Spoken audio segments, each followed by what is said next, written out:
Assalamualaikum warahmatullahi wabarakatuh. Waalaikumsalam warahmatullahi Waalaikumsalam warahmatullahi wabarakatuh. Waalaikumsalam warahmatullahi wabarakatuh. أعوذ بالله من الشيطان الرجيم.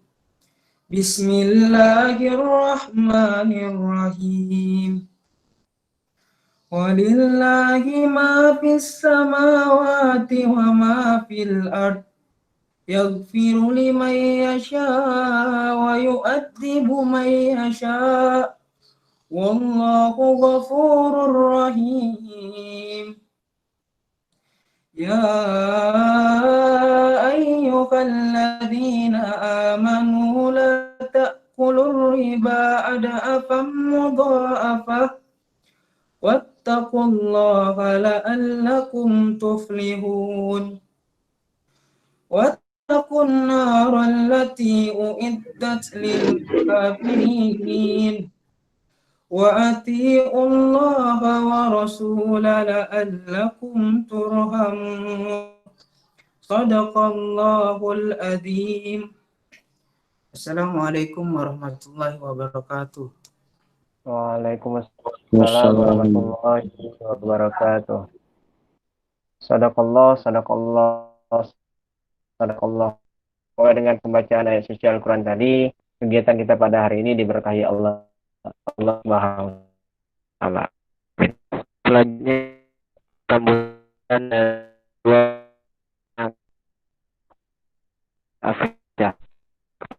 Afian saya persilakan.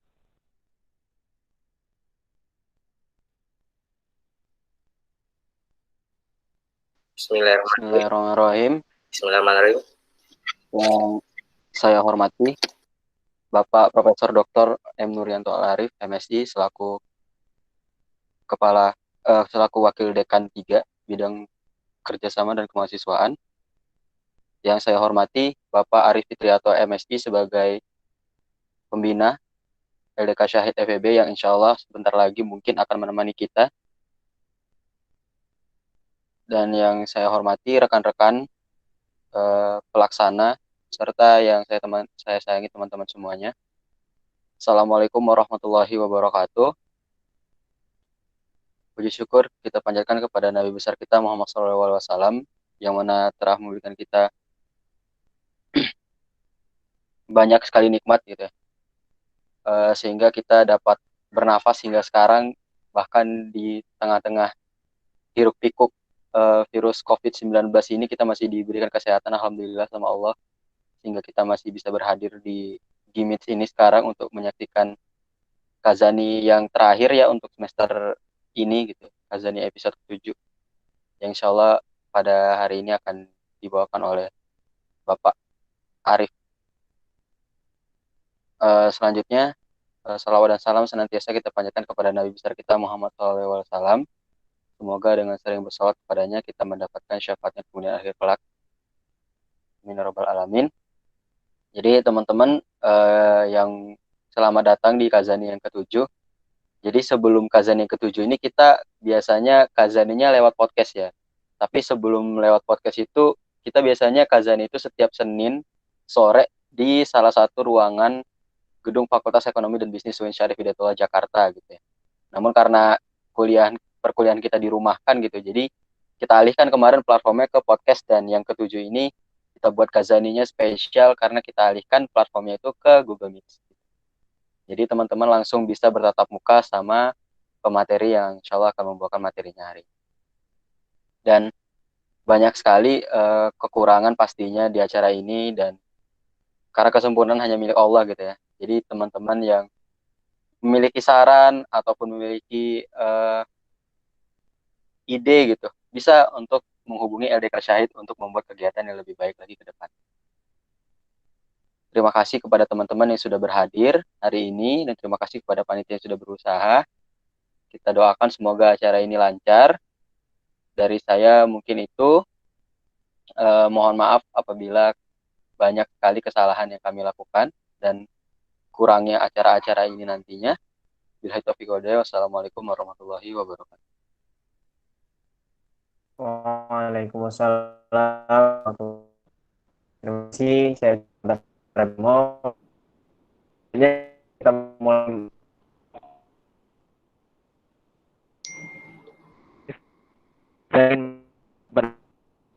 bahwa nanti bisa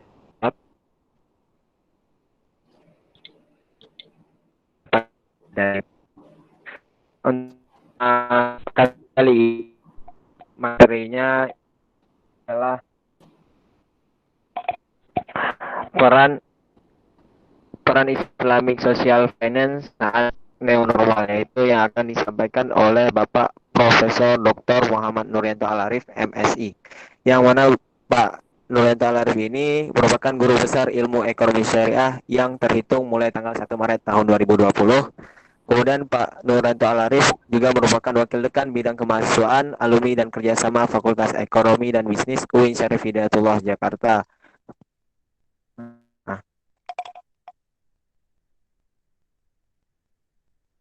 gimana Pak? Assalamualaikum Pak Arif. Waalaikumsalam warahmatullahi wabarakatuh. Gimana Pak kabarnya? Sehat? Alhamdulillah. Alhamdulillah. Nah. Mungkin untuk mempersingkat waktu, sudah tepat saya persilahkan Pak. Oke.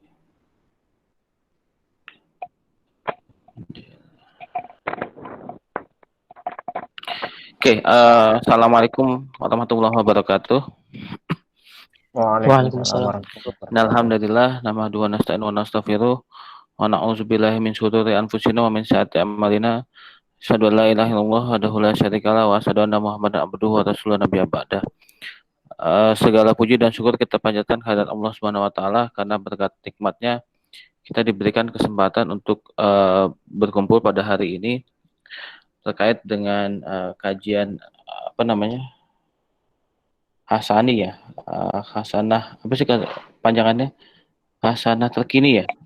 Kajian Islam zaman kajian Islam zaman ini. Oh ya, oke.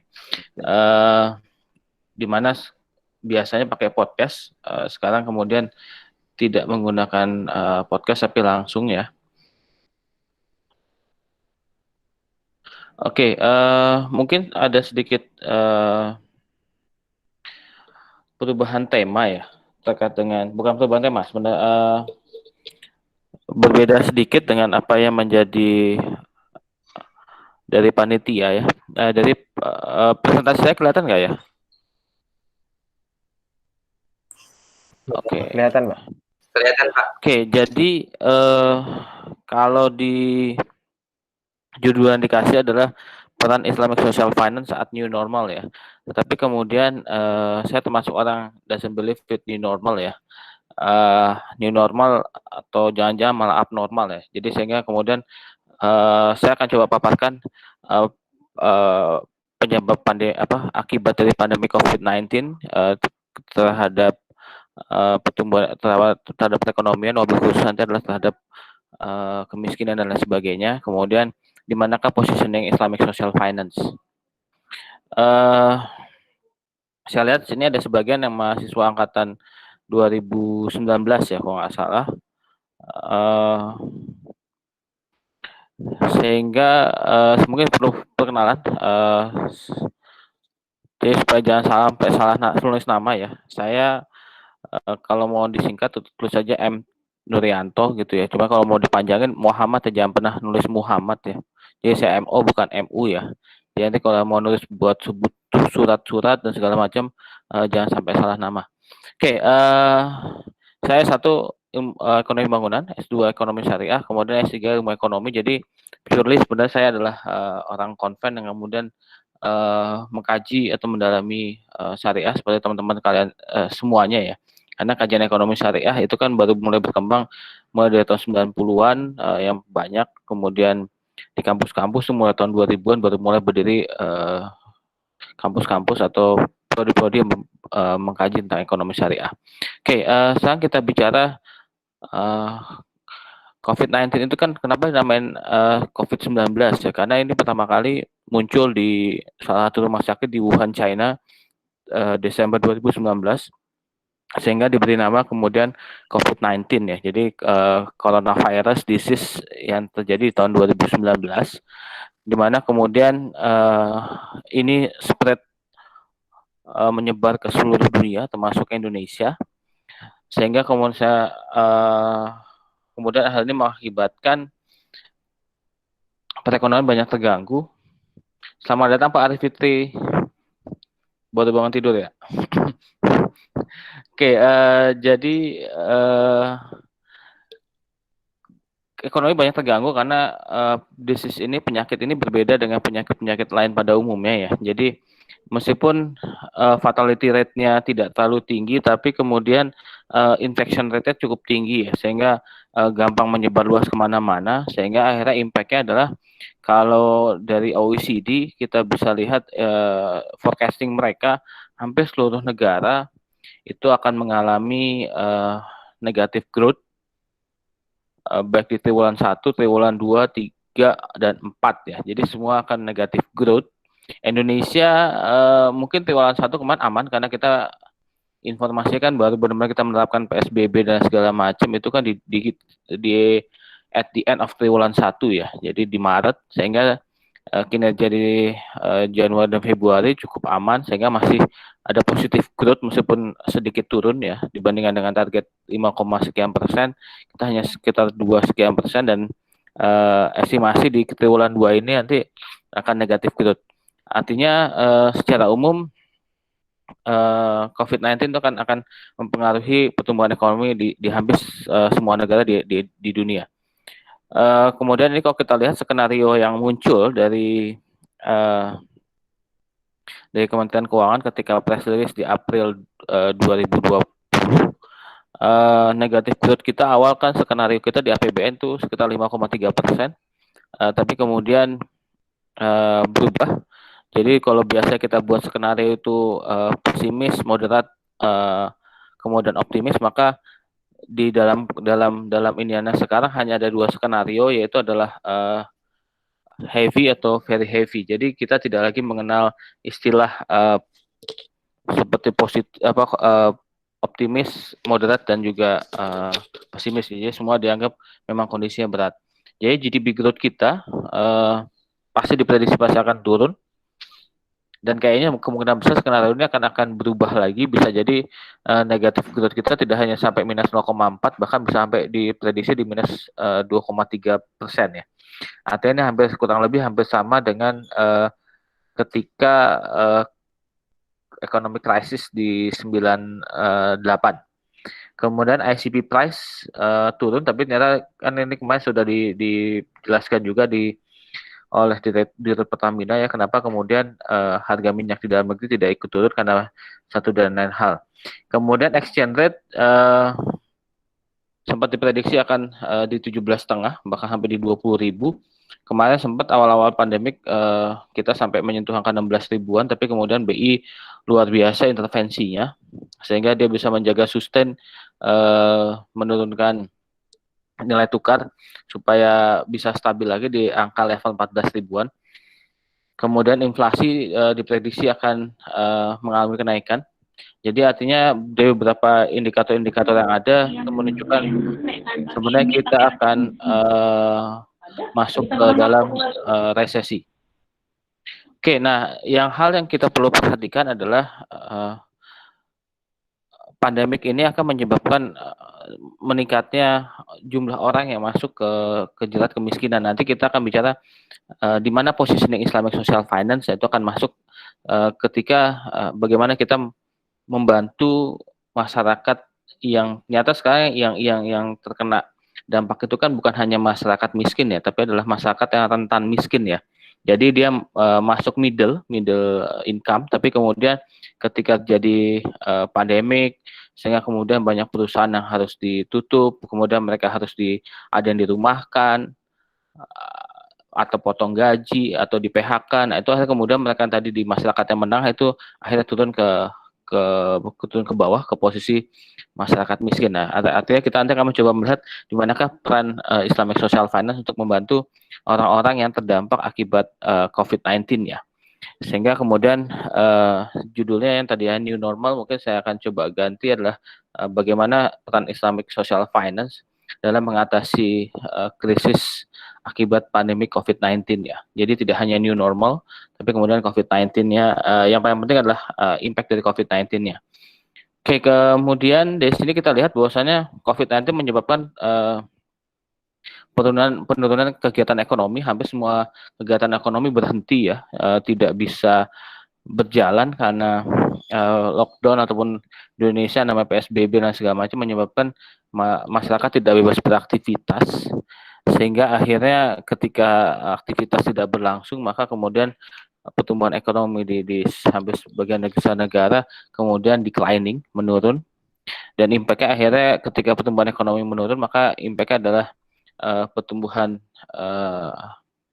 pengeluaran rumah tangga juga ikut turun, dan kemudian dampak lanjutannya adalah semakin tingginya jumlah orang yang masuk ke jerat kemiskinan. Nah, kalau Semeru, satu lembaga konsultan riset Semeru memperlihatkan bahwa proyeksi mereka membuat beberapa skenario ya, dari pertumbuhan ekonomi 4,2%, 3,1%, 2,1, 1,2 sampai 1%. Dalam estimasi mereka setiap turun 1% pertumbuhan ekonomi itu akan menyebabkan perubahan yang cukup signifikan di persentase orang miskin, yaitu sekitar 1%-an atau kurang lebih sekitar 1,3 ke 3,88, berarti hampir sekitar 2% naik, hampir sekitar 2 juta penduduk. Bahkan kalau pertumbuhan ekonomi itu hanya bisa tumbuh 1%, belum bicara negatif growth ya, itu maka akan ada tambahan orang miskin sebesar 8,45 juta. Artinya COVID-19 ini menyebabkan bertambahnya jumlah orang miskin yang cukup tinggi ya. Dari proyeksi Semeru, kalau kita hanya growth di sekitar 1% aja, jumlah orang miskin itu bertambah sekitar 8,45 juta. Atau itu jumlah yang cukup banyak ya, ditambah dengan jumlah rakyat miskin existing ya. Ini hanya bicara berapa banyak orang yang bertambah miskin akibat COVID-19 ya. Memang ini adalah yang banyak terdampak ya. Kita lihat misalkan kejadian di bulan Maret atau April ya, misalkan yang heboh itu kan di Ramayana Depok yang kemudian harus tutup dan karyawannya di PHK. Nah, itu ternyata kan itu kejadian itu banyak di mana-mana ya, sehingga kemudian kita bisa bilang COVID-19 berdampak cukup signifikan terhadap perekonomian di banyak negara. Kemudian kalau kita bicara kebijakan, maka ada dua level kebijakan ya. Kebijakan yang terjadi pada saat pandemik.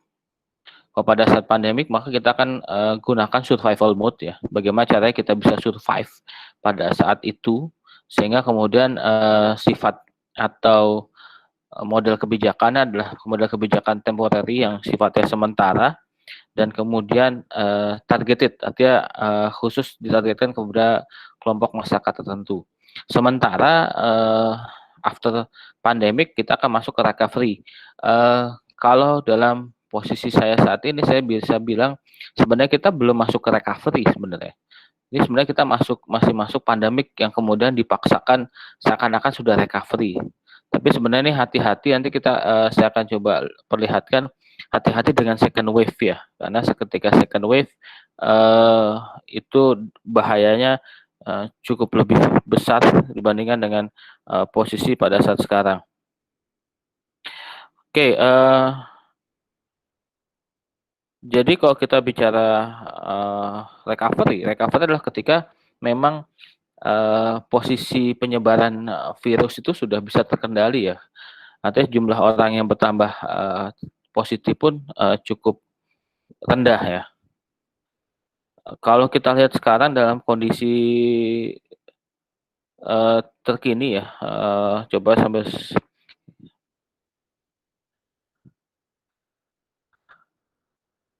ini kenapa ada yang sharing yang lain ya?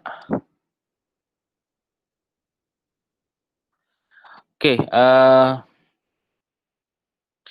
Kalau kita lihat terkini ya, terkini itu coba bentar sampai saya lihat, sekarang jumlah orang positif itu kan di angka 60.695 ya, sampai data 3 Juli pukul 15.55 berarti kemarin ya. Kemudian meninggal dunia 3.036, sembuh 27.568 ya. Jadi dan sekarang masih ada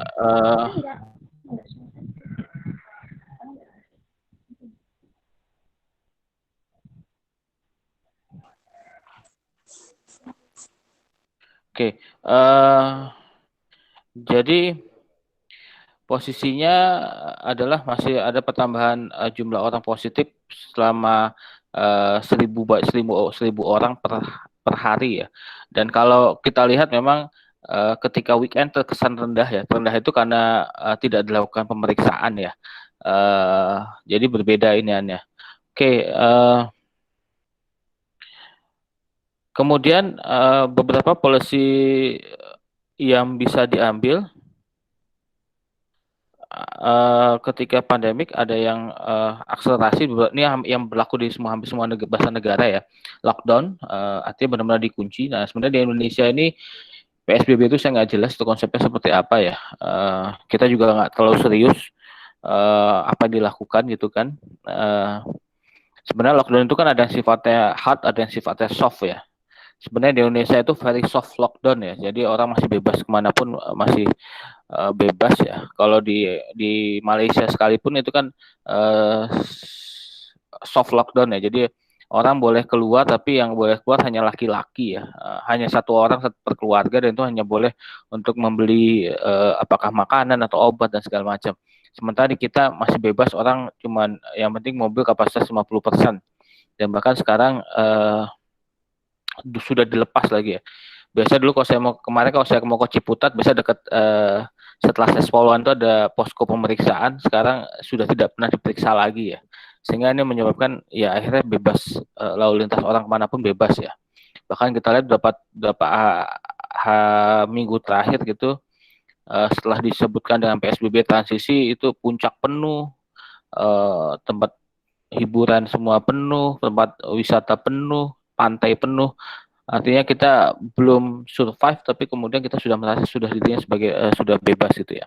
Kemudian melakukan rapid and massive test. Jadi kita baru mungkin sebulan terakhir ini ya baru kemudian banyak rapid test ya.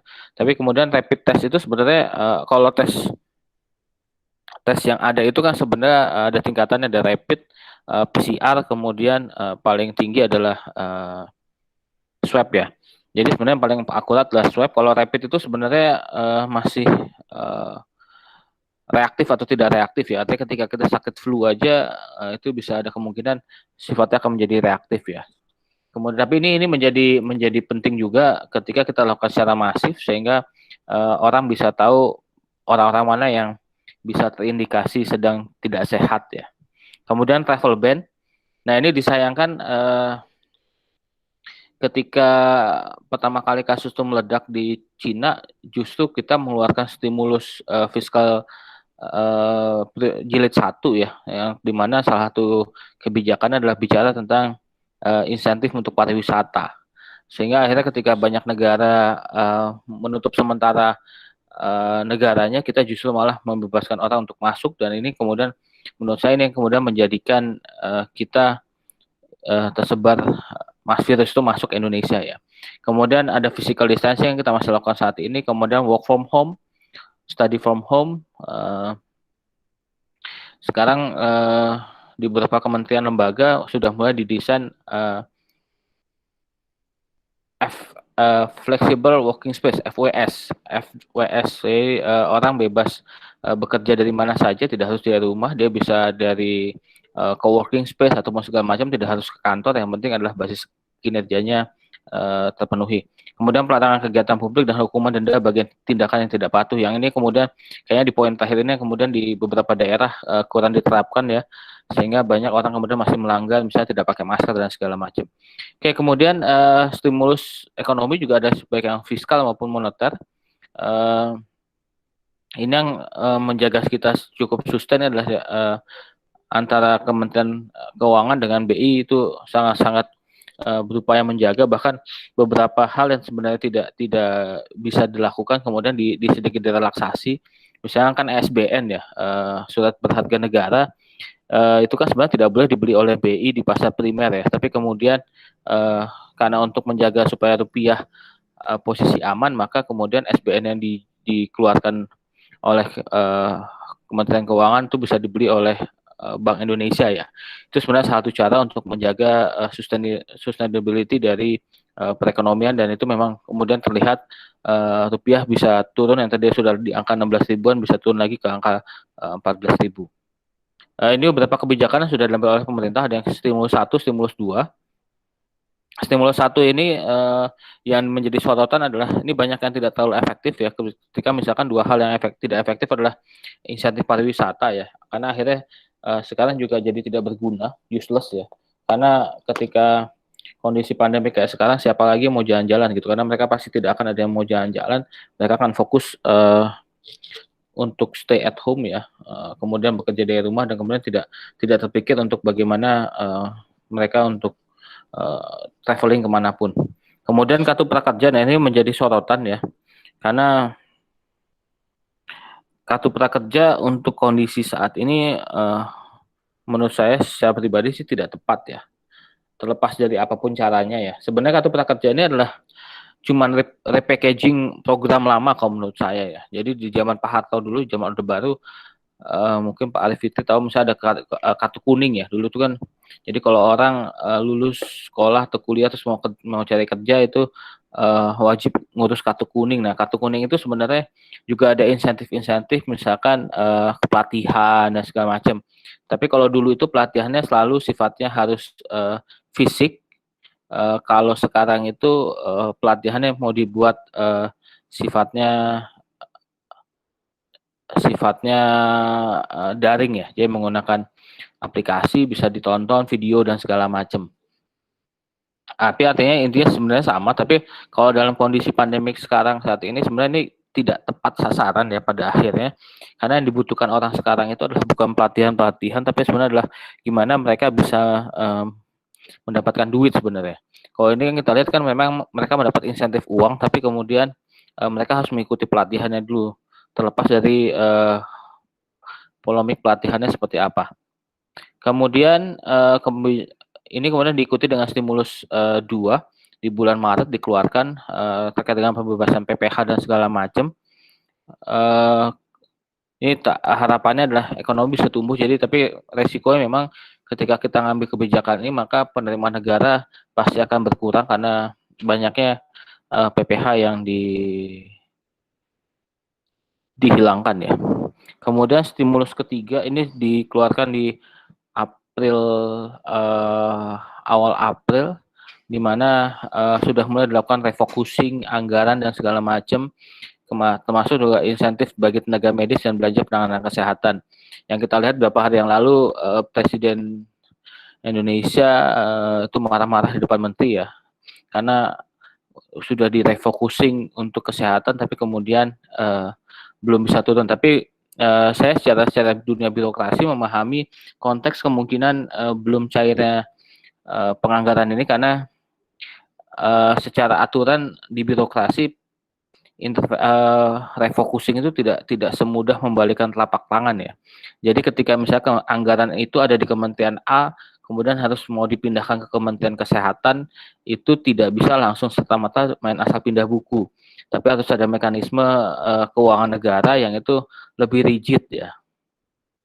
Karena sekarang jangan sampai karena untuk membela masyarakat diambil kebijakan asal pindah, kemudian tahun depan menterinya semua masuk penjara gara-gara COVID ya. Ya ini juga harus dihindari ya. Jadi saya nggak tahu apakah kemudian siapa yang memberi masukan kepada presiden, sehingga apakah dia kemudian sudah aware tidak bahwasanya ada aturan keuangan negara yang tidak mudah untuk main asal mengalihkan belanja negara dari A ke B itu semudah membalikkan telapak tangan.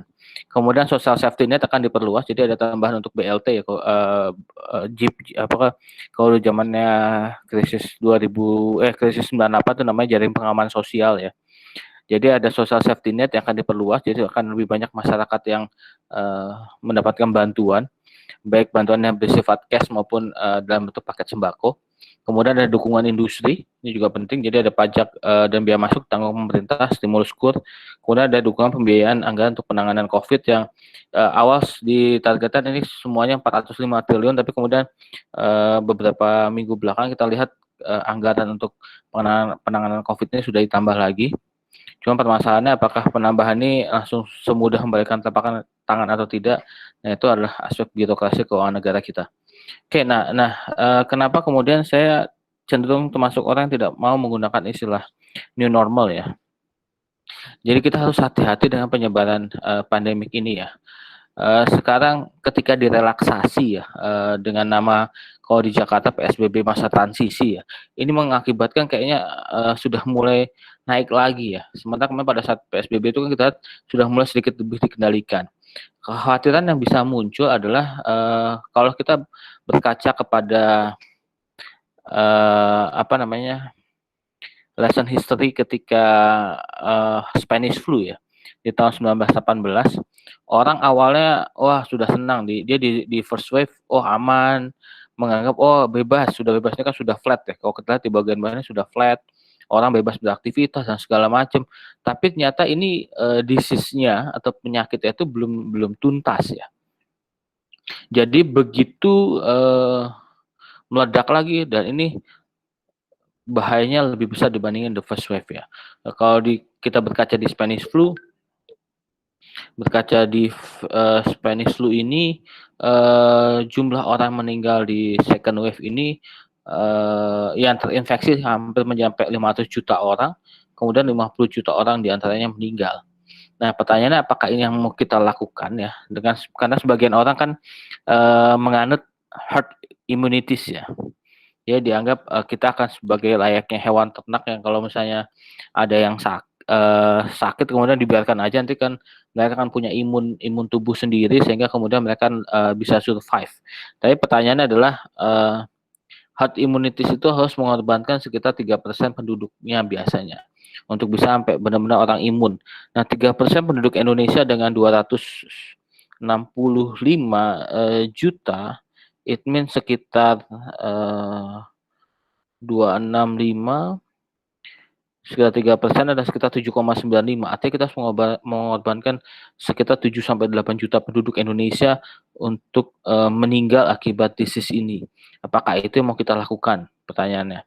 Karena lagi-lagi kapasitas rumah sakit kita ya, kalau kita bicara kapasitas rumah sakit, kota-kota besar aja kita lihat Jakarta, Jawa Barat, Jawa Tengah, Jawa Timur itu ketika ada ini keteteran semua ya.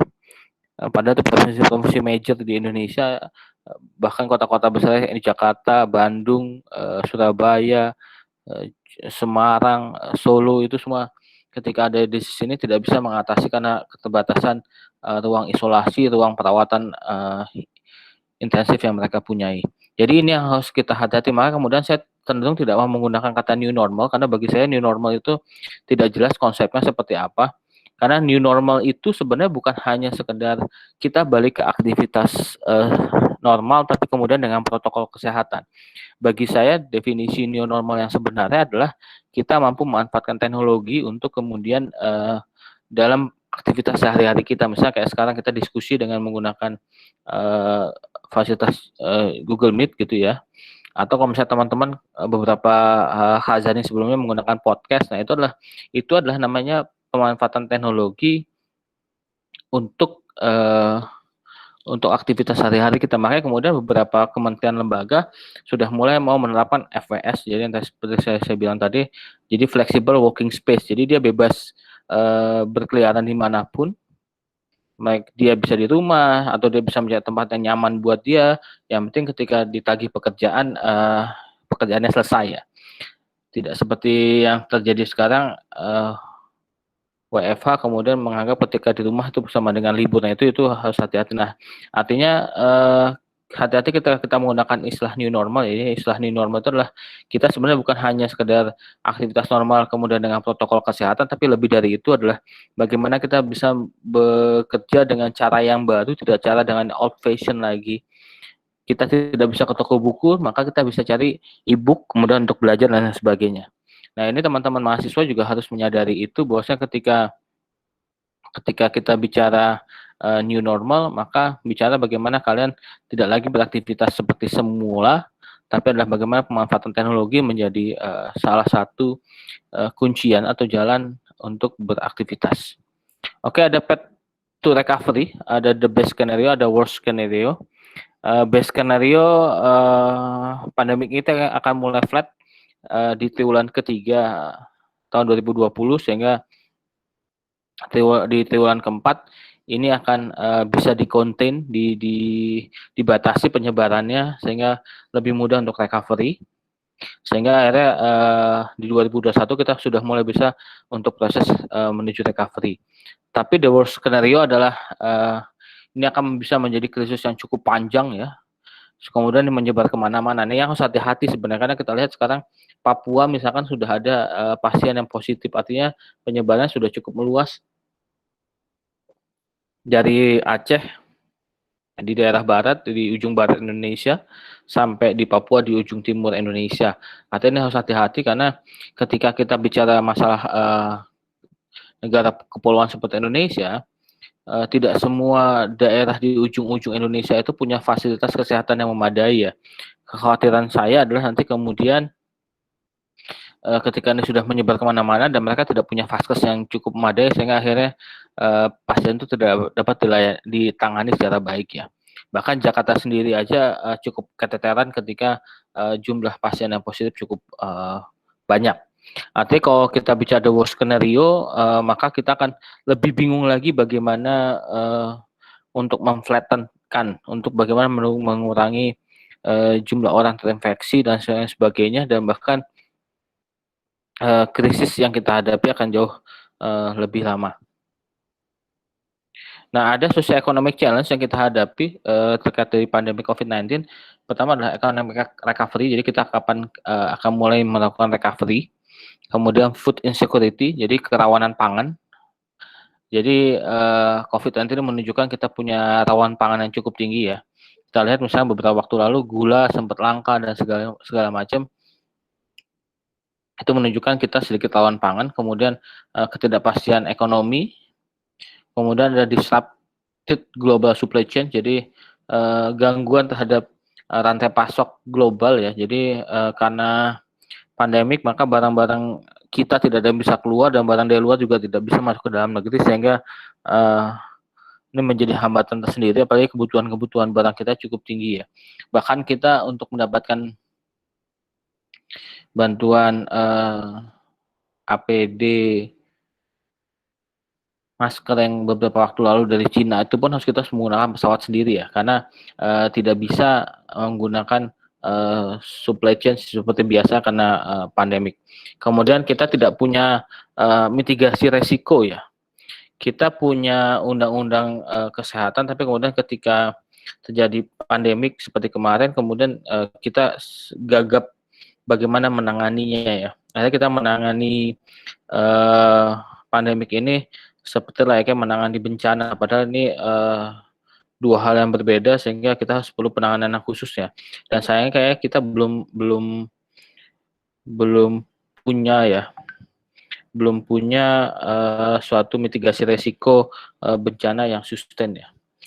Kemudian masalah berikutnya adalah ketidakmerataan fasilitas kesehatan ya. Mungkin teman-teman kita lihat di mahasiswa di FEB misalnya, itu kan ada yang dari mana-mana seluruh Indonesia ya. Ketika misalnya kemarin PJJ aja ada yang kemudian bilang saya mengalami kesulitan untuk mengikuti PJJ karena susah nyari sinyal dan lain sebagainya.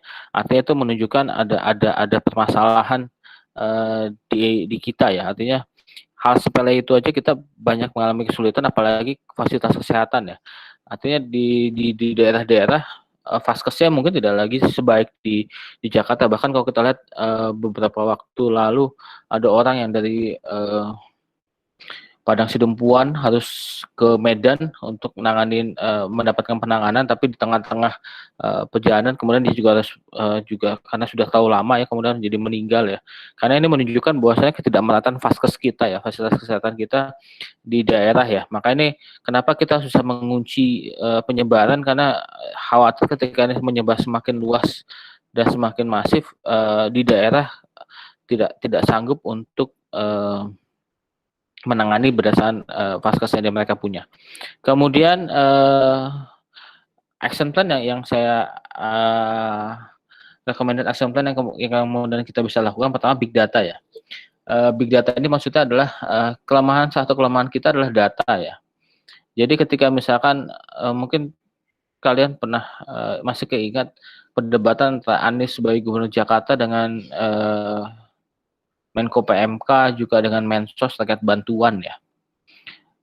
Kenapa kemudian ramai juga ada beberapa waktu lalu viral juga bupati di mana yang marah-marah ya. Karena ternyata lagi-lagi masalah data ya. Data yang kita punya itu kan hanya bisa menunjukkan orang yang dari awal memang miskin ya. Tapi ketika orang-orang yang awalnya dia menengah atau rentan miskin, kemudian akibat COVID-19 dia miskin, nah itu tidak bisa tercover. Nah sayangnya di data ini menjadi hal yang penting ya. Jadi kita tidak bisa melakukan validasi updating data secara cepat, sehingga ini menjadi PR bersama bagaimana NIK yang kita punya, yang kita dengan KTPL kemarin yang kita sudah sebagai besar negara kita sudah punya KTPL ya. Bagaimana dengan KTP elektronik itu NIK bisa terintegrasi dengan berbagai macam hal ya. Sehingga kita bisa lihat BPJS kesehatannya dia, BPJS tenaga kerjaan ataupun dan lain sebagainya hanya cukup dengan single sign on dari NIK. Kemudian kita butuh transformasi agriculture, pertanian ya. Karena dari beberapa bulan kemarin kita menunjukkan bahwasanya ketika ada goncangan di supply chain, di global supply chain, menjadikan kita tidak mampu memenuhi kebutuhan, sehingga kita perlu akhirnya di isu yang ketiga adalah isu deglobalization. Jadi kalau selama ini kita isunya adalah bagaimana kita menjadi global, maka sekarang isunya malah kita balik bahwasanya kita harus bisa mandiri sendiri. Jadi jangan tergantung kepada negara lain, kalau bisa kita punya bisa survive untuk memenuhi kebutuhan kita. Maka isunya adalah deglobalization. Sehingga adalah ini ada yang keputus. Kemudian ini kita perlu untuk melakukan yang namanya reformation of domestic supply chains ya. Karena kita lihat seringkali supply chains kita terganggu karena banyaknya mafia dan segala macam ya. Sehingga ini menjadi PR besar. Cuma ini kan sifatnya political will dari pusat. Kemudian yang saya mau garis adalah empowering of Islamic social finance ya. Nah ini kita coba akan bahas di beberapa slide terakhir. Apa sih Islamic social finance? Kemudian strengthen the role of social capital of community system ya. Jadi kita punya kekuatan modal sosial sebenarnya di Indonesia, itu adalah basisnya adalah komunitas. Itu yang kita biasa kenal dengan namanya gotong royong dan lain sebagainya, atau kalau kita sama muslim kita kenal namanya konsep ukhuwah Islamiyah ya. Nah inilah sebenarnya social capital yang kita punya, dan itu harus diperkuat, di strengthen, sehingga sporadic action seperti itu bisa dikonsolidasi menjadi suatu kekuatan yang kuat, yang kokoh ya. Kemudian hal yang tidak kalah penting adalah improvement the quality of health facilities. Jadi orang bagaimana bisa melakukan improvement atau peningkatan kualitas ya. Pemerintah serius untuk upgrading fasilitas kesehatan di semua wilayah Indonesia, sehingga kemudian semua vaskes di Indonesia merata kualitasnya. Kemudian blueprint for risk mitigation. Jadi kita perlu ada peta jalan atau blueprint, peta cetak biru dari mitigasi resiko yang akan kita lakukan ya. Sehingga ketika misalnya ada kejadian seperti ini, maka kita harus ngapain, itu harus jelas ya. Kemudian crisis management plan for each company ini juga penting. Jadi di beberapa paper di jurnal beberapa pandemik sebelum COVID-19 itu telah memberikan rekomendasi bahwasannya perusahaan itu harus siap mengantisipasi ketika muncul ada disease ataupun force major seperti ini. Kalau kita lihat kemarin begitu ketika ada force major berupa pandemik, maka kita semua kemudian gagal untuk mengatasinya ya. Padahal ini adalah hal-hal penting ya. Oke, berikutnya kita akan coba bicara apa sih Islamic Social Finance ya. Jadi ketika bicara Islamic Social Finance adalah kita bicara kalau dulu kita hanya sebelumnya kita hanya bicara zakat saja ya. Ternyata kita sekarang tidak hanya bicara zakat ya. Islamic Social Finance itu tidak hanya zakat, infak, sedekah, tapi masuk di dalamnya ada wakaf. Kemudian ada filantropi itu tidak harus zakat. Nah, ini memunculkan misalnya platform-platform seperti kitabisa.com, Ethics, dan lain sebagainya, yang platformnya adalah berbasis crowdfunding. Nah, basis penghimpunan dana baik zakat, infak, sedekah, wakaf, itulah kita kenal, ataupun social fund lainnya itulah kita kenal dengan namanya Islamic Social Finance ya. Nah, Islamic Social Finance kemudian digabung dengan, kalau kita lihat kondisi saat ini, kalau kita hanya mengandalkan kepada pemerintah, itu akan sangat sulit ya. Karena pemerintah punya keterbatasan, apalagi dengan relaksasi pajak yang dilakukan di stimulus jilid 2, itu menyebabkan penurunan pendapatan dari pajak, sehingga kemudian pemerintah butuh masukan dari sumber-sumber pembiayaan lainnya disebut dengan namanya adalah Islamic Social Finance. Nah, kalau commercial finance yang dikelola oleh pemerintah kemudian digabung dengan social finance yang dikelola oleh lembaga-lembaga amil ataupun lembaga-lembaga wakaf, di blended jadi satu dan disebut dengan namanya blended finance. Nah, harapannya ini akan kemudian bisa membantu pembangunan nasional yang meliputi penanggulangan kemiskinan, kemudian kesejahteraan masyarakat, dan bagaimana mencapai Sustainable Development Goals atau SDGs. Nah, inilah disebut dengan namanya Islamic Social Finance. Nah, zakat, wakaf, zakat, infak, sedekah, wakaf, dan social fund lainnya itu memiliki dampak atau hal yang luar biasa dalam membantu atau mencapai target pembangunan nasional yang ada di Indonesia ya juga pada umumnya kan education Indonesia. Ini saya ambil paper dari paparan dari Pak Fuad Nasar, Direktur Pengembangan Zakat Wakaf Kementerian Agama Republik Indonesia. Kemudian paparan dari Pak Iwan Agustiawan Fuad, salah satu komisioner BWI, beliau menawarkan bahwasanya kita perlu membuat suatu peta jalan bagaimana pemberdayaan ekonomi umat itu bisa, ya berbasis zakat wakaf itu bisa lebih bergerak, di mana dia ada membuat 5 pilar ya. Pilar pertama bina karakter, jadi bagaimana mentalitas masyarakat di pemuda desa itu karena ini basisnya adalah sebenarnya kan konsep dana desa itu kan sebenarnya adalah cukup bagus ya, mencoba bagaimana desa itu bisa bergerak, cuman sayangnya itu tidak disertai dengan empowering dari sumber daya manusia, sehingga kita lihat banyak kemudian kades-kades yang akhirnya gagap ketika dapat uang 1 miliar, 2 miliar, mau diapain, bingung kan. Nah, dalam konsep peta jalan yang diajukan Pak Fuad ini adalah kita harus membina aspek ruhiyah dan juga aspek rupiah ya. Jadi artinya dua aspek ini harus dibangun ya. Hal yang pertama perlu dibangun adalah karakternya. Jadi karakter bagaimana mereka bisa mandiri sebenarnya. Jadi mereka harus tahu bahwasanya mereka SDM itu menjadi suatu hal yang sangat penting sehingga mereka bisa menjadi tonggak pergerakan dan juga sosialisasi. Kemudian pilar kedua adalah bina saudara. Jadi mereka bagaimana sifat gotong royong yang tadi saya bilang di sebelumnya adalah ada modal sosial ya, sosial capital yang kita punya adalah bina saudara, sehingga kemudian sifat gotong royong itu menjadi hal yang penting. Kita bekerja bersama untuk mencapai tujuan yang bersama. Kemudian bina sinergi, jadi saling membantu satu dengan lain, membuka pasar dengan lain sebagainya, sehingga kemudian kita bisa berkembang. Kemudian ada bina desa, ini pusatnya adalah di BUMDes, karena pasti sekarang semua desa punya BUMDes ya, badan usaha milik desa. Kalau misalnya di daerah-daerah wisata, mereka menjadi ada dari wisata ya. Kalau bahkan kalau di dekat di dekat Borobudur itu ada desa-desa wisata ya, saya lupa namanya apaan ya. Yang mereka punya ada guest house dan segala macam bisa untuk pengembangan wilayahnya. Kemudian bina pasar unggulan, jadi bagaimana mereka membuka pasar untuk produk-produk yang sudah dihasilkan. Nah, salah satu hal yang juga contoh dari contoh pemberdayaan dari Islamic Social Fund, Islamic Social Finance yang sudah dilakukan oleh salah satu ormas. Misalnya kita bisa lihat misalkan di Muhammadiyah.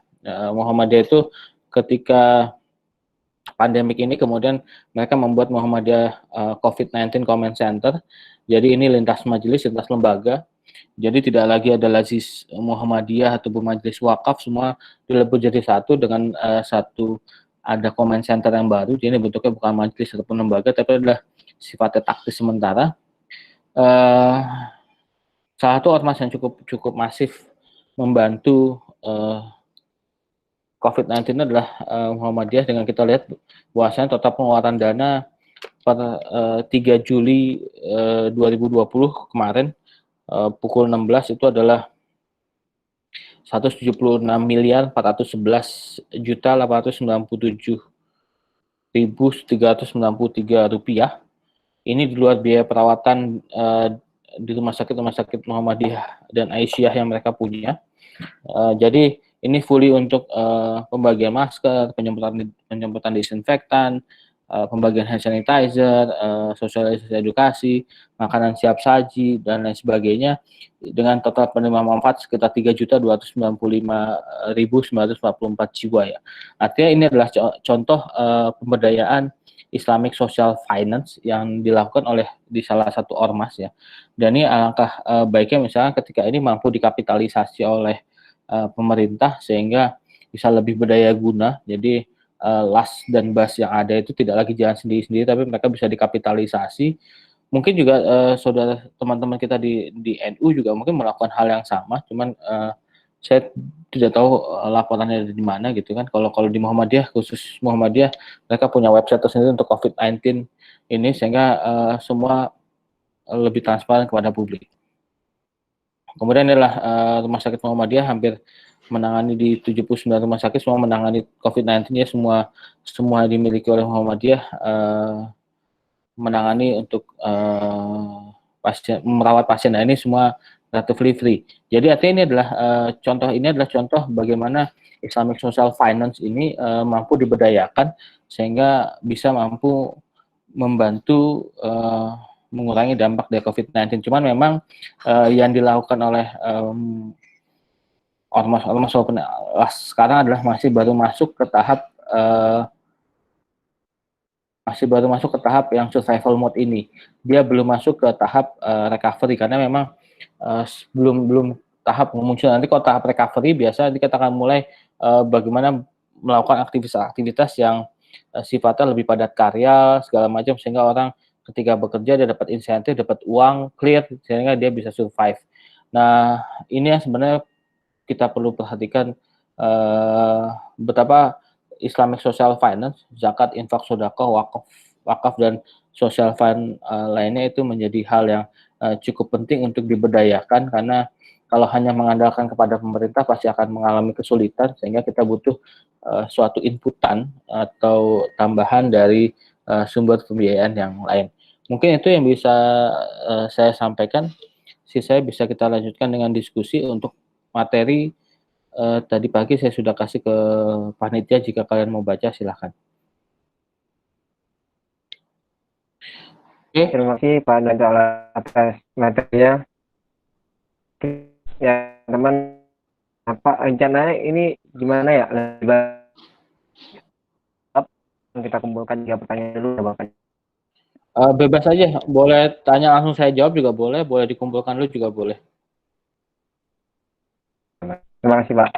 Nah, baik teman-teman, saya ingatkan kembali, pemaparan sudah cukup panjang yang disampaikan oleh Pak Nuryanto Al-Arif, yaitu terkait segala kebijakan yang sudah dilakukan oleh pemerintah, semua dampak positif dan negatif, dan segala hal yang memang beberapa waktu ini terjadi kontroversi beberapa kebijakan dan kegiatan-kegiatan yang ada di Indonesia karena di masa yang sedang terjadi saat ini. Nah, untuk teman-teman yang ingin bertanya, boleh silakan bertanya dengan formatnya sebutkan nama, kemudian universitas dan juga asal kalian dari mana gitu. Boleh secara langsung via voice ataupun mau secara chat. Ya, silakan teman-teman, dipersilakan ada yang ingin bertanya.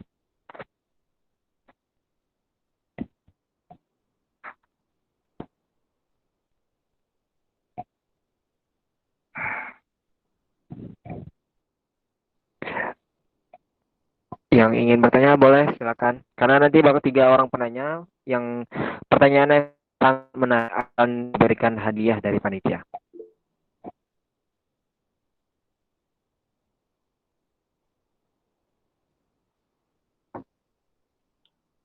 Oke, ini ada nanya lewat chat ya. Iya, iya Pak, ada yang nanya. Baik, untuk selanjutnya kalau ada yang bertanya langsung lewat chat aja Pak. Ya boleh lewat chat boleh. Kalau malu Ya. lewat voice. Iya Pak. Saya jawab dulu jadi ya. ini yang bertanya ini, iya boleh Pak.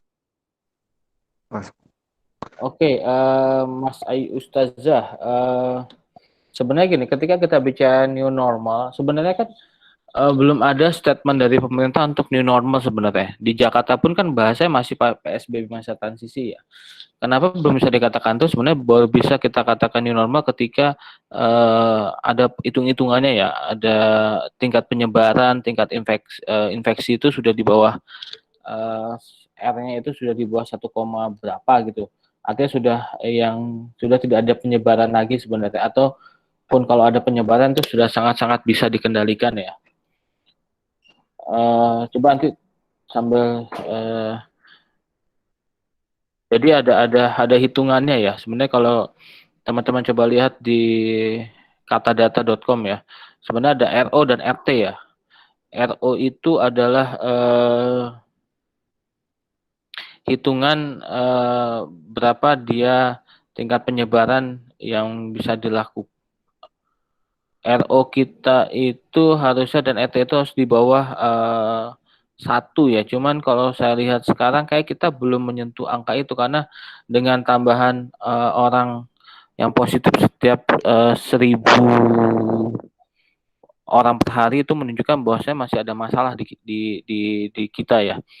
Artinya, nah ini makanya ada sudut pandang yang salah ini. Nah ini yang sebenarnya saya cukup kritisi ya, termasuk di UIN sendiri. Saya terpaksa harus masuk kantor lagi ya, karena sudah tidak boleh ada WFH lagi, sehingga kemudian WFO, working from office dengan protokol kesehatan, dan itu bagi saya itu bukan new normal ya. Artinya new normal itu sebenarnya ketika kita bisa menggunakan teknologi, nah itulah new normal. Dan konsep new normal itulah kemudian kalau coba teman-teman browsing yang dilakukan oleh BKN, Kementerian Keuangan dengan menampilkan FWS ya, flexible working space, itu adalah konsep new normal yang sebenarnya harusnya dilakukan itu. Jadi bagaimana memanfaatkan teknologi untuk pekerjaan kita. Kemudian yang kedua, Helmi Yusuf, bagaimana cara agar ekonomi kita tetap berjalan jika tidak terdapat konsep new normal? Oke, sebenarnya kayak gini. Sebenarnya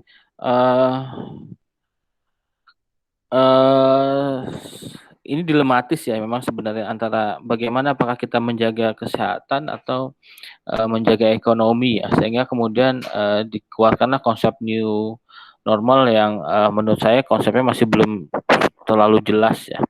Misal kayak kemarin Rabu saya ke Kementerian Agama gitu kan, naik lift katanya udah harus hadapan segala macam, tapi ketika di lift ya orang juga belum terbiasa untuk seperti protokol pada umumnya. Artinya sebenarnya termasuk saya mengkritik ketika new normal, kemudian orang masuk kantor dengan shift 2 ya, jam 7, 7.30, 10, 10.30, kemudian pulangnya 15 dan 18. Tapi pada akhirnya yang terjadi ya ketika di kantor yang udah ketemu semuanya ya susah juga kan akhirnya. Artinya sebenarnya gini, bukan new normal. Artinya kita kemarin kan akhirnya dikatakan new normal itu, coba teman-teman browsing penjelasan dari Pak Hermanto Siregar, guru besar IPB ya. Jadi konsep new normal itu sebenarnya harusnya bagaimana penyebaran itu benar sudah flat banget.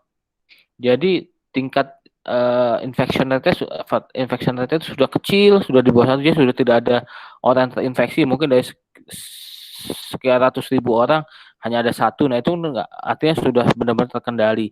Nah pertanyaannya adalah apakah memang kita sudah bisa dikendalikan seperti itu atau tidak? Nah kalau belum, nah itu menjadi PR kita bersama.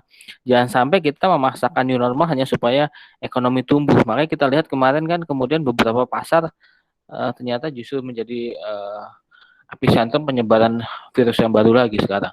Nah, hati-hati ya, artinya seperti itu. Nah, bagaimana caranya kita berjalan? Nah, makanya mulai konsep dengan digitalisasi, artinya kita konsep dengan penggunaan teknologi untuk usaha itu menjadi hal yang penting ya. Sehingga kita semua tetap bisa berjalan tanpa harus berada di situ. Makanya ini kemudian menjadi PR besar bagi setiap perusahaan dan juga institusi pemerintah, bagaimana bekerja itu tidak lagi harus berbasis di kantor, tapi mulai sudah menggunakan cloud dan segala macam. Kritik saya misalnya juga untuk UIN, misalkan kita tetap, kalian kalau ngurus dokumen dan segala macam itu harus tetap tidak bisa bekerja. Jadi orangnya yang tetap harus masuk kantor untuk mengurus dokumen-dokumen yang ada ya. Padahal dengan konsep new normal sebenarnya pemanfaatan teknologi itu menjadi penting ya. Sehingga dengan teknologi itu ya bisa gitu. Oke, Baihaqi, Indonesia menurut laporan Bank Dunia naik dari lower middle income menjadi upper middle income. Itu kan sebelum COVID-19. Nah, pertanyaannya adalah ketika kita sudah kena COVID-19 kayaknya hal ini tidak menjadi, saya kira sudah nggak lagi jadi inian ya. Artinya halnya sudah berubah ya. Mungkin kemarin kita sempat mengalami kenaikan karena ekonomi kita sedikit bisa meningkat ya, tapi dengan kondisi sekarang kayaknya kita tidak ini ya. Kemudian yang dilakukan oleh Amerika misalnya dengan mencoret kita sebagai salah satu negara developing countries ya, dengan kemudian menaikkan menjadi developed countries, itu sebenarnya juga hal yang sedikit berbeda ya. Sebenarnya status developing menjadi developed countries itu sebenarnya adalah supaya kita tidak lagi menerima fasilitas-fasilitas dari Amerika ataupun dari trade yang lain. Mungkin itu yang bisa saya coba jawab. Silakan yang lain jika ada yang mau bertanya.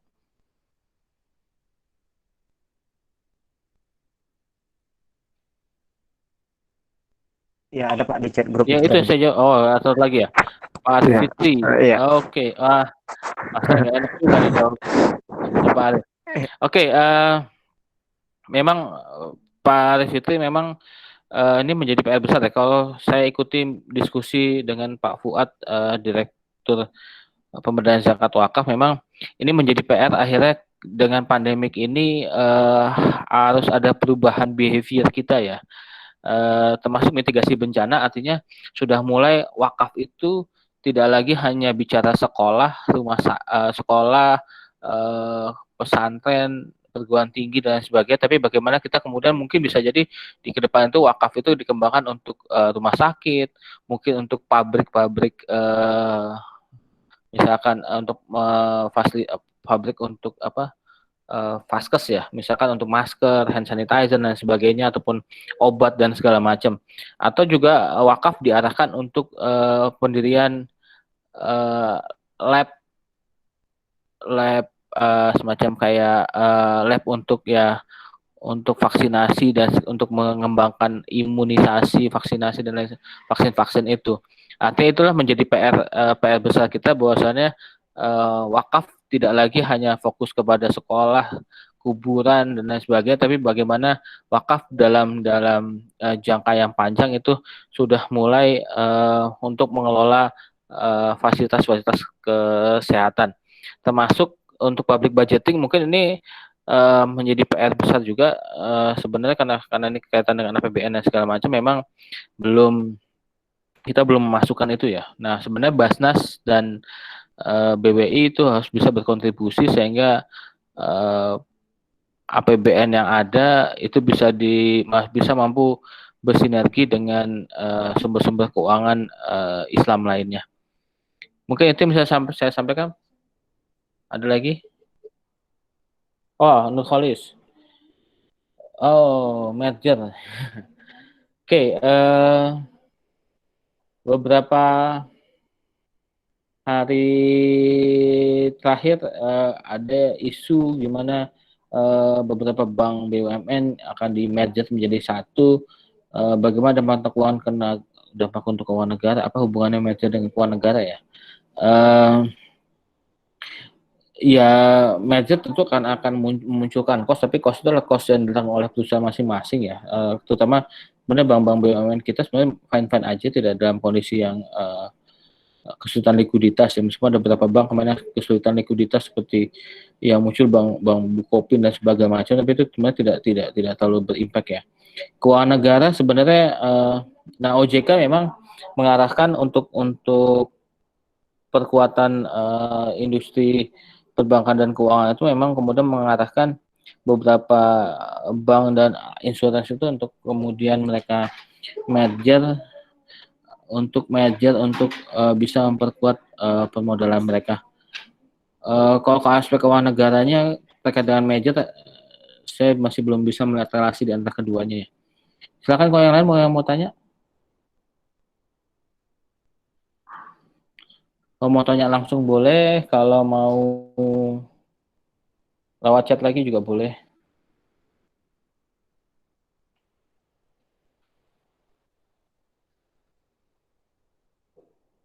Ya mungkin teman-teman ada yang tanya.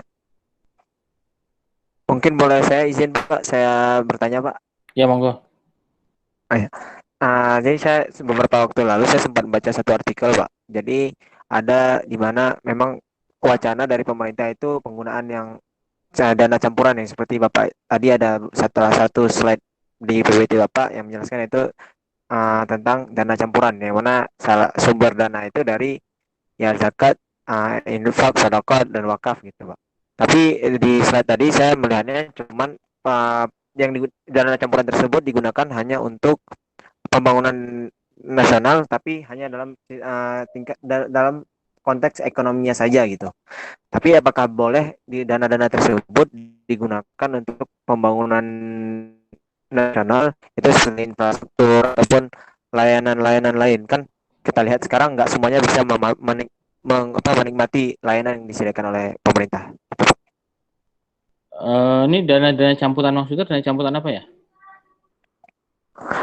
Seperti zakat, Oh, infak, dan sedekah Pak kan di Oke, sebenarnya gini, jadi ada konteks kalau zakat kan asnafnya nggak boleh diotak-atik ya, makanya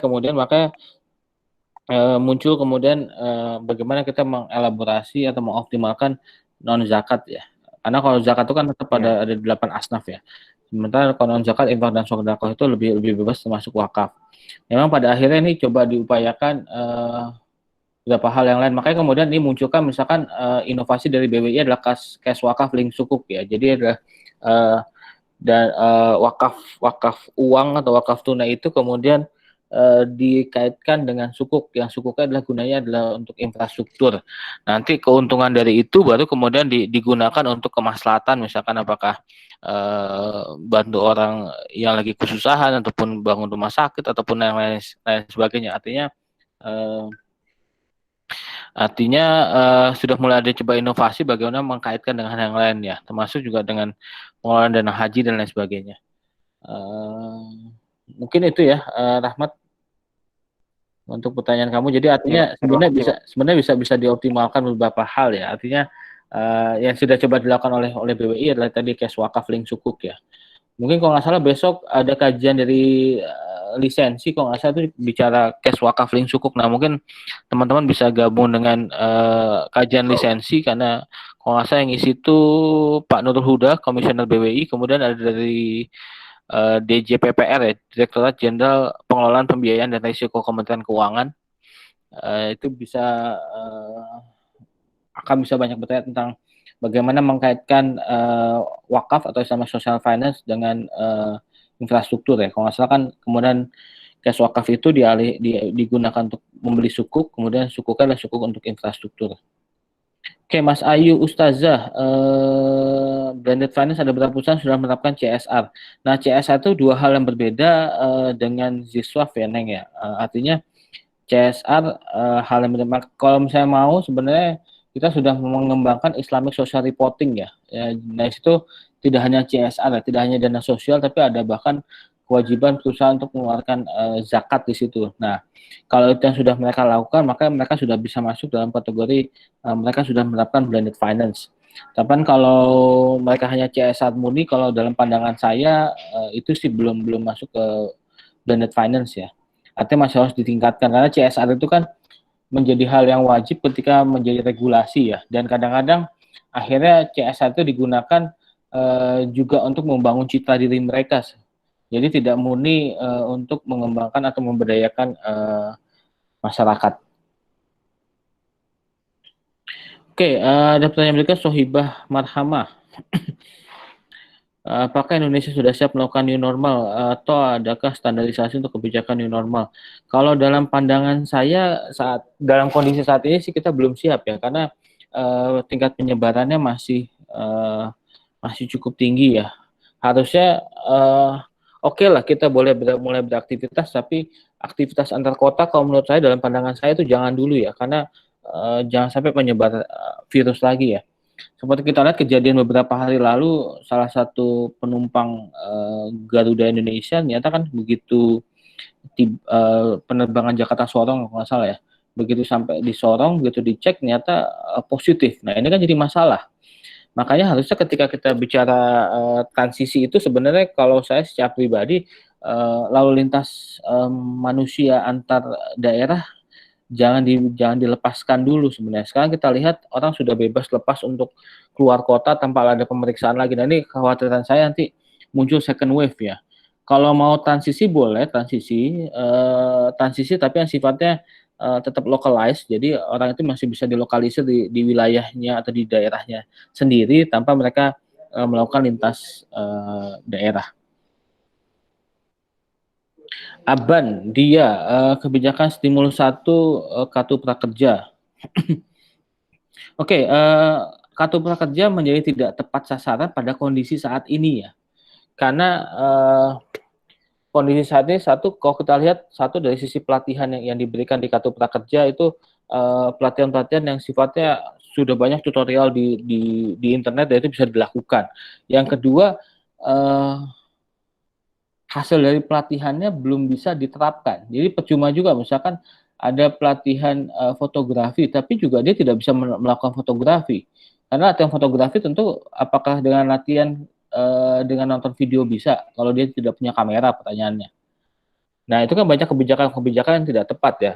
Artinya tidak tepat untuk dilakukan saat ini ya kondisinya. Bisa jadi ketika kondisi normal bisa jadi itu menjadi tepat ya, tapi ketika kondisi saat ini menjadi tidak tepat. Nah, makanya kalau kondisi saat ini ya paling untuk masa survival mode yang bisa kita lakukan adalah tetap ya BLT, paket sembako dan segala macam. Artinya jaring pengaman sosial itu menjadi satu-satunya kuncian untuk survive sementara. Nanti kalau memang kondisinya sudah benar-benar bisa kita kendalikan pandemiknya, kita bisa mulai melakukan prakerja yang real sesungguhnya ya, sehingga ketika orang setelah bekerja itu bisa mengimplementasikan apa hasil pelatihannya ya. Ada lagi?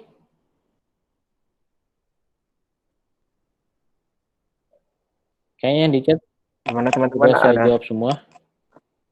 Iya, Pak. Mungkin kalau emang nggak ada lagi, kita cukupkan aja, Pak. Atau teman-teman ada yang masih ingin ditanyakan? Silakan.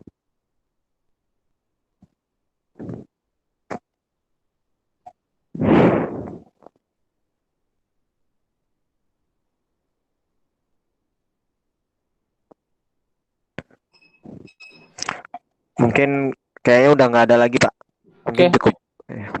Oke, mungkin saya closing statement aja ya. Iya, Pak.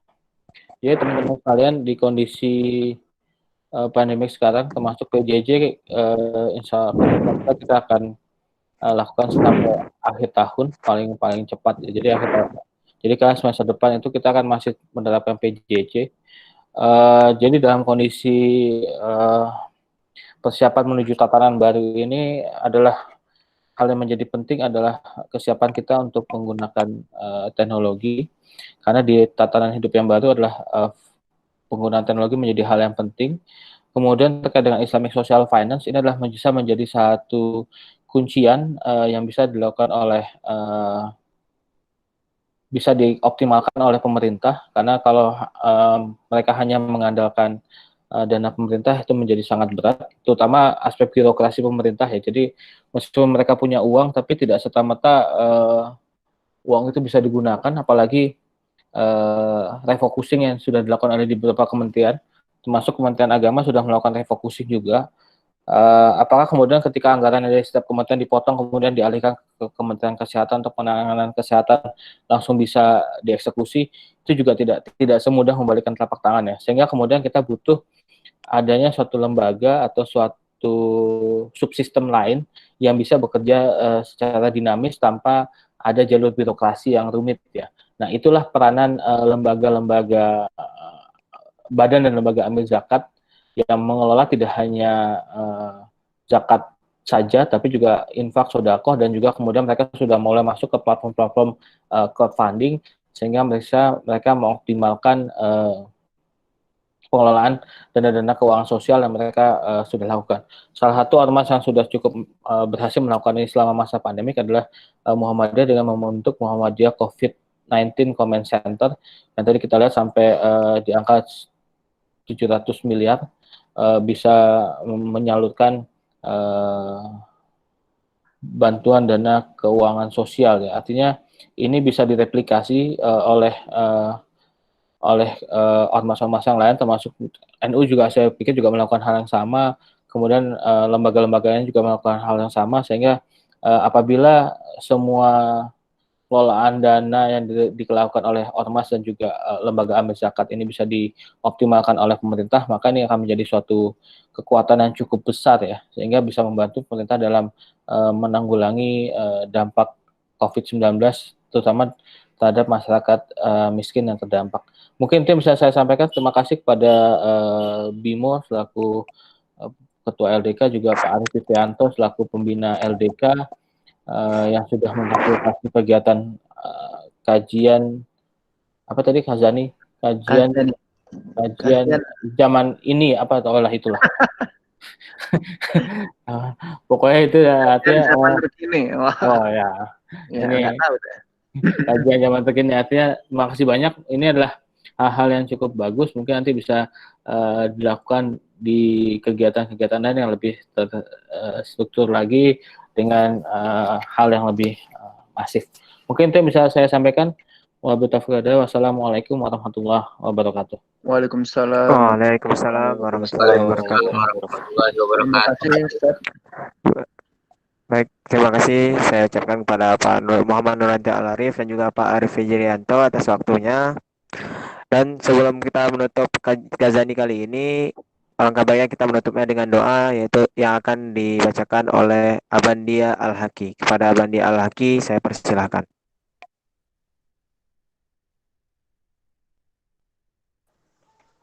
Bismillahirrahmanirrahim. Assalamualaikum warahmatullahi wabarakatuh. Waalaikumsalam warahmatullahi wabarakatuh. Alhamdulillah kita telah mendengarkan ya tadi materi yang disampaikan oleh Profesor Muhammad Nurrianto Al-Arif. Semoga kita bisa memahami dan bisa mengaplikasikan di kehidupan sehari-hari kita. Sebelum ditutup, alangkah baiknya kita berdoa kepada Allah Subhanahu wa taala agar kita dipandaikan dan kita diberikan kesehatan oleh Allah Subhanahu wa taala. Amin ya rabbal alamin. Bismillahirrahmanirrahim. Hamdan syakirin, hamdan na'imin, hamdan yu'afini wa ni'amahu wa yukafi'u mazidah. Ya Rabbana lakal hamdu kama yanbaghi lil jalali wajhikal karimi wal 'azimi sultanik. Allahumma ighfir lil muslimina wal muslimat wal mu'minina wal mu'minat al ahya'i minhum wal amwat. Innaka sami'un qaribun mujibu da'wat wa ya qadiyal hajat. Allahumma firli wa liwalidayya warhamhuma kama rabbayani shaghira. Allahumma fir lana dzunubana wa liwalidina warhamhuma kama rabbayana shighara. Rabbana zalamna anfusana wa illam taghfir lana wa tarhamna lanakunanna minal khasirin. Rabbana ighfir lana dunubana wa israfana min amrina wa tsabbit aqdamana wansurna 'alal qaumil kafirin. Rabbana atina fid dunya hasanah wa fil akhirati hasanah wa qina adzabannar. Walhamdulillahi rabbil alamin. Assalamualaikum warahmatullahi wabarakatuh. Waalaikumsalam. Waalaikumsalam. Terima kasih. Dengan berakhirnya doa tadi, sehingga berakhirlah Kazani kali ini.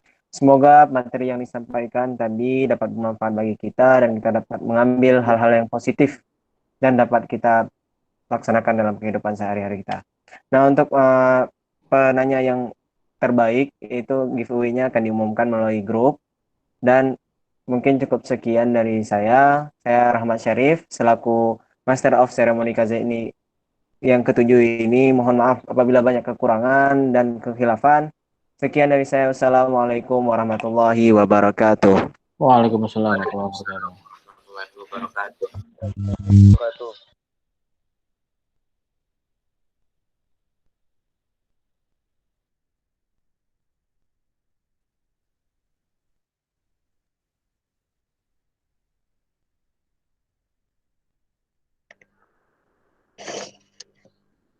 Mas Bimo semuanya, saya pamit dulu keluar ya. Assalamualaikum. Waalaikumsalam warahmatullahi wabarakatuh. Makasih banyak Pak. Terima kasih, Pak. Sama-sama.